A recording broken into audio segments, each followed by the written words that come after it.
Kapatid! Uy!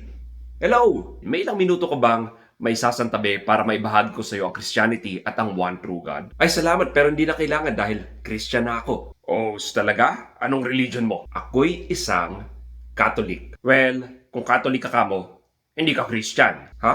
Naniniwala ka ba na nag-iisa ang Diyos? Siyempre naman, monotheistic ang Catholicism. Naniniwala ka bang Diyos si Kristo? Oo naman, I profess one God. With three persons.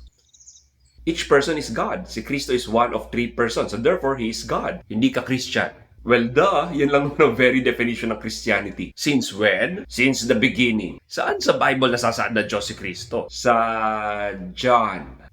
Chapter 1. Verse 1. I'm pretty sure nang hula ka lang. Hindi, basahin mo.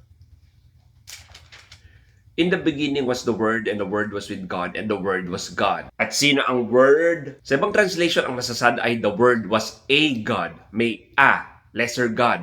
Lowercase g lang si Kristo. Paano nangyaring lowercase g God si Kristo? Kung sinabi ng Diyos sa Isaiah 43 verse 10 na before me, no gods was formed, and nor shall there be any after me. Parang sinusuportan mo pa ang case ko. Pero di nga ba tinawag din na God si Kristo sa John 1 verse 1? Ano siya? False God? Malamang. Pero parang kinontradict ng Diyos ang sarili niya kung ganun. The only way na mag-make sense ang John 1:1 at Isaiah 43:10 together ay kung isang God lang sila.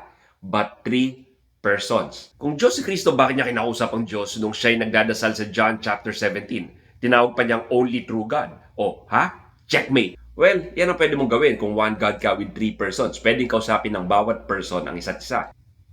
And even if that's the case, anong pumipigil sa isang tao na kausapin niya ang sarili niya? Malamang ikaw, kinakausap mo din ang sarili mo. Minsan.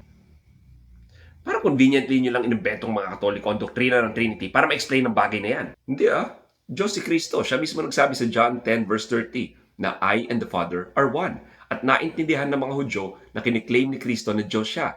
Kaya nila siya pinagbabato. Babatuhin na kita. Alam kong hindi moment yan, kaya pinapatawad kita. And speaking of pinapatawad, si Kristo bilang Diyos ay kaya niya magpatawad ng kasalanan. Teka, kapapatawad mo lang sa akin kanina, hindi nagpapatawad din ang tao. Pinatawad kita dahil may kasalanan ka sa akin. Si Kristo, nung pinatawad niyang paralitiko sa Mark 2:5-7, hindi sa kanya may kasalanan ang paralitiko. Well, baka acting representative lang siya ng Diyos sa lupa. Sige, kung hindi Diyos si Kristo, bakit siya tinawag ni Thomas na my Lord and my God sa John 20:28? Nagulat si Thomas, expression niya yun, parang OMG. Hindi bawal gamitin ng Jews ang Lord's name in vain. If ever, yan ang unang recorded instance na ginamit as an expression ang pangalan ng Diyos sa Bible. Mali si Tomas. Bakit hindi siya kinorek ni Jesus right there and then? At sinabi na, kalma lang, hindi ako Diyos. Dahil tao lang si Kristo, nagkakamali din siya. Please subscribe to my channel, like, hit that notification bell para malaman kong nagustuhan nyo ito at gumawa pa ako ng bago. In the meantime, watch more videos from my channel. Etong isa, sumasamba ba ang Katoliko sa mga santo? Etong sagot, click nyo lang